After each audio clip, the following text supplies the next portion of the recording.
বাংলাদেশে ভারতীয় টিভি চ্যানেলগুলোর সম্প্রচার বন্ধ আছে। ভারতীয় বিভিন্ন সংবাদ মাধ্যম সহ সামাজিক যোগাযোগ মাধ্যমে ছড়ানো হয়েছে এমন তথ্য। কোনো প্রমাণ ছাড়াই এমন খবর প্রচার করছে তারা।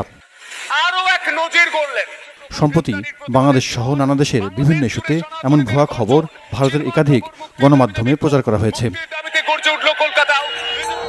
শুধু প্রতিবেশী দেশই নয়, ভারতের অভ্যন্তরীণ নানা ইস্যুতেও ভুয়া তথ্যে ছয়লাভ দেশটি। যতক্ষণ মধু খাচ্ছি ততক্ষণ গর্জন করে নে। ওয়ার্ল্ড ইকোনমিক ফোরামের গ্লোবাল রিস্ক রিপোর্ট 2024-এও উঠে এসেছে এর সত্যতা। এতে বলা হচ্ছে, মিথ্যা ও ভ্রান্ত তথ্য এখন ভারতের জন্য বড় হুমকি। ফোরামের সমীক্ষা ভিত্তিক প্রতিবেদনে উঠে এসেছে, অনলাইনে ভুয়া খবরের মুখোমুখি হচ্ছেন ভারতের 60%-এর বেশি ব্যবহারকারী।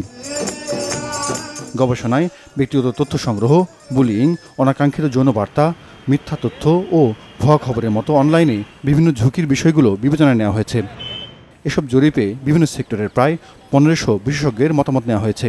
তাদের মধ্যে শিক্ষাবিদ, ব্যবসায়ী, সরকারি চাকুরে, সুশীল সমাজ এবং আন্তর্জাতিক সম্প্রদায়ের প্রতিনিধি ছিলেন। জাহিদুর রহমান, মাছরাঙা নিউজ ডেস্ক।